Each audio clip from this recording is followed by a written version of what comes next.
are back.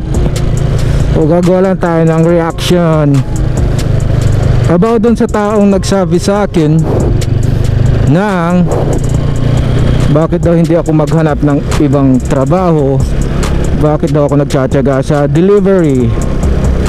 So ngayon sasagutin kita, sir.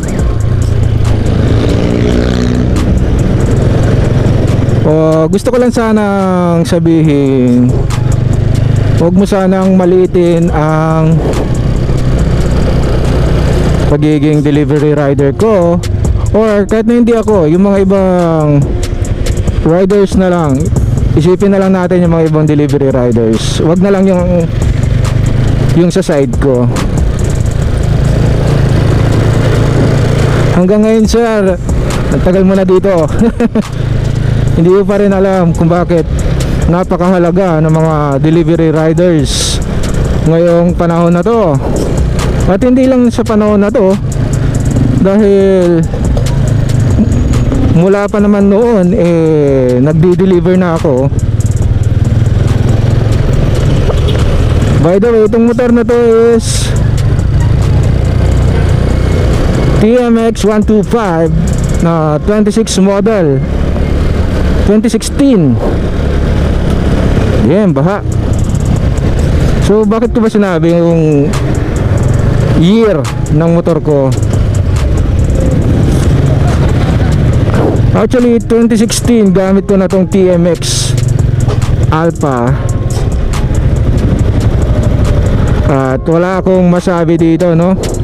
Ibig sabihin, napaka useful ng motor na ito sa lahat ng bagay. Shit.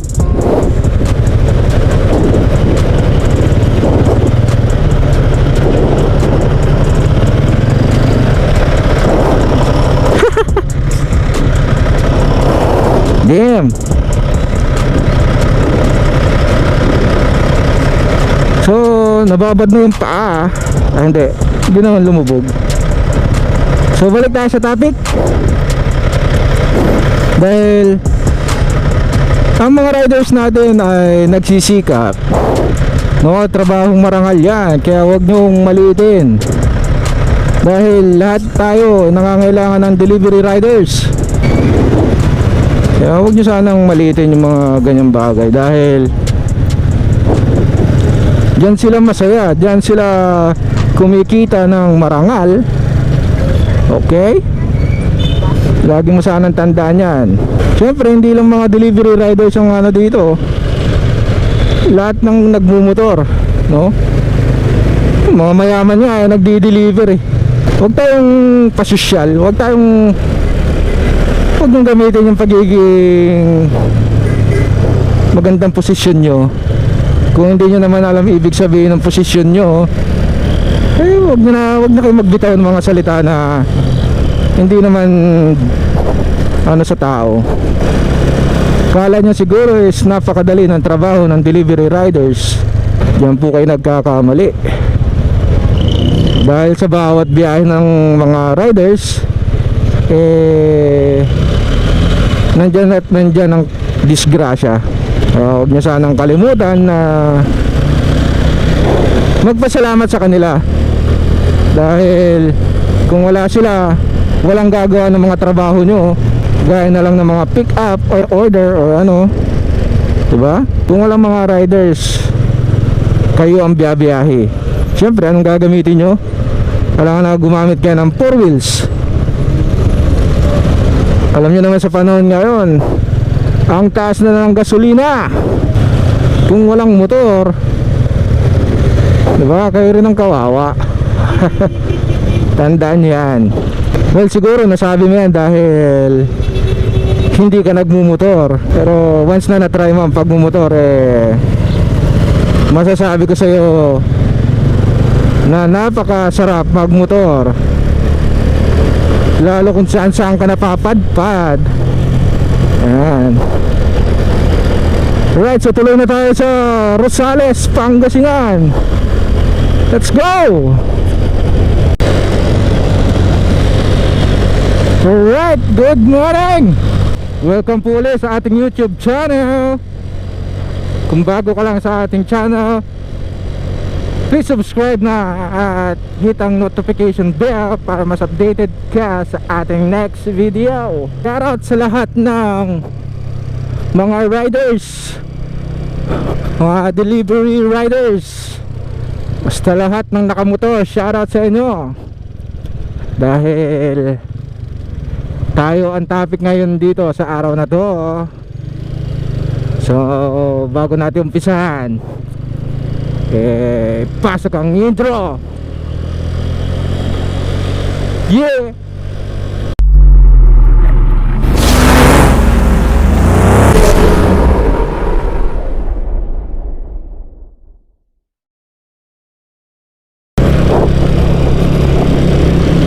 Alright, so papunta na tayo ng Coca-Cola.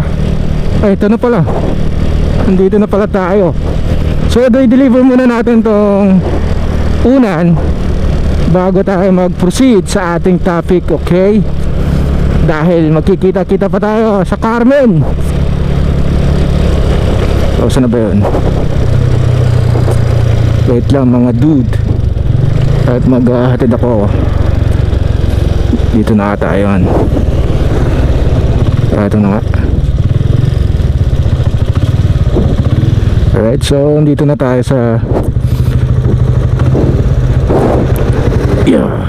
Palasiao. Shoutout kay President Abby. Alright, so mamaya na lang dahil kailangan ko munang i-deliver itong unan para maumpisa na natin yung ating topic. Let's go. Alright, so unang kanto, right side, Opia. At pangatlo, Bungalo. Ito siguro 1, 2, 3.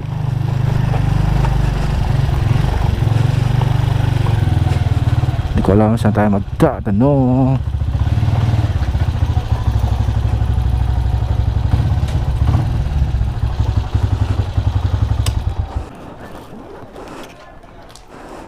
Ay, thank you.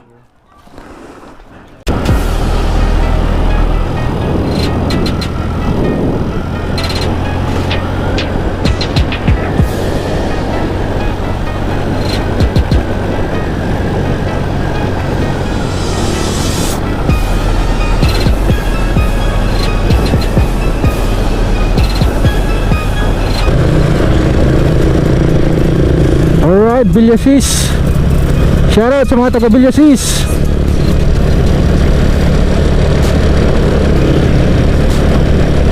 And so next tayo ng Rosales, no? Ito tayo ng T-Flex. Mag-express highway na tayo. Let's go. Yan, gaya ng sinabi ko, huwag mo sanang malitin ang mga delivery riders. Ayun o, gaya yan, Jollibee. Diba? Pag nagugutom ka, tawag ka sa Jollibee. Diba? Pwede nilang i-deliver.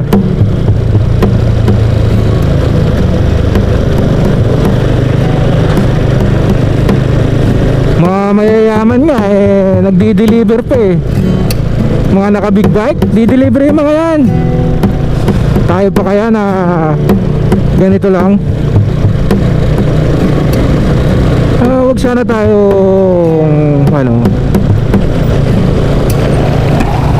wag sana tayo magmaliit na mga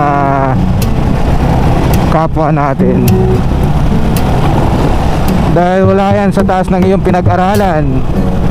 Lagi mong tandaan yan. Kung wala ka namang respeto sa mga tao mo, yan. So malapit na tayo sa Tarlac.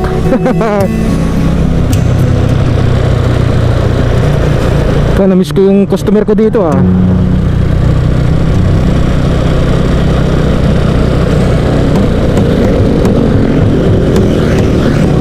Yan, so paakyat tayo pero pupunta tayo ng ano, exit ng T-Flex. Ay, entrance ba? Tama, entrance. Yeah. Wow, long hair. Let's go.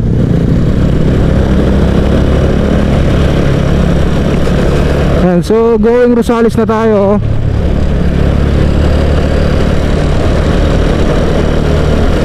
Buti na lang hindi siya matraffic ngayon.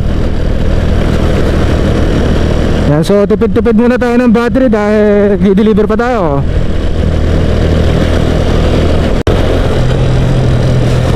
Yan, so andito na tayo sa SM Rosales.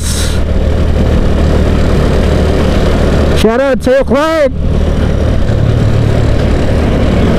Shoutout sa TMX Riders Club Pangasinan at sa PNG Moto Squad. Yeah, SM Rosales. So sad to say, 1 bar na lang yung ating battery. So hindi natin makuhanan lahat ng gusto nating kuhanan, no? Yan, so mamaya uli.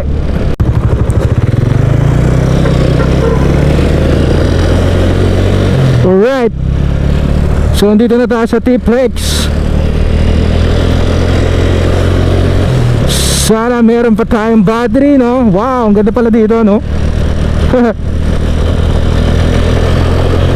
Yan, so going tayo ng Carmen. Hindi, joke lang. Nandito lang tayo. Hanapin lang natin yung address na ano natin. So doon na lang para makita natin si Madam kung sino ba siya. Let's go!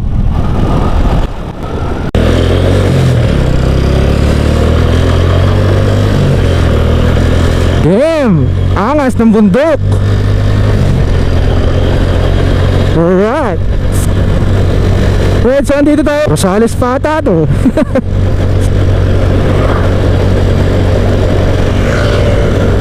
Yeah.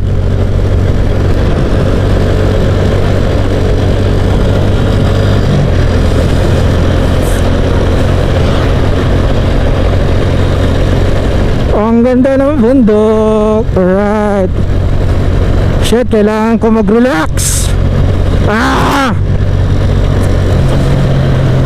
Ito yung mga part na gaano mang kahirap ang buhay. Ay meron at meron pa rin mga magagandang nangyayari sa atin, ano? Gaya na itong bundok na to. Uy, gusto ko talaga mag-feature dito.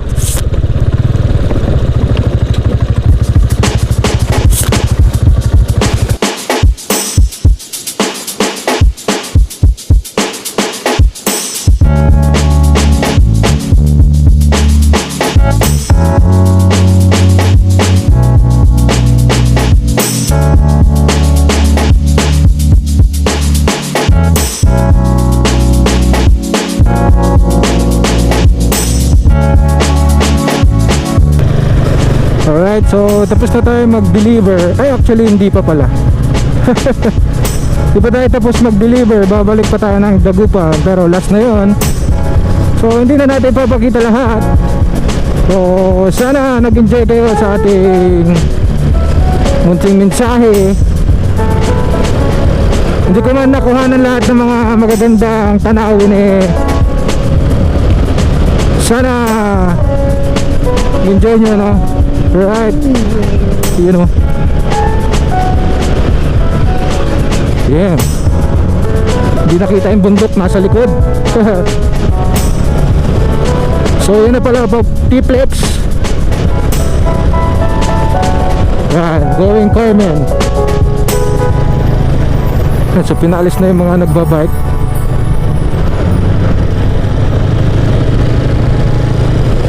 So hanggang dito na lang guys, at maraming salamat sa lahat na sumusuporta ng ating YouTube channel. God bless and ride safe always. Babush!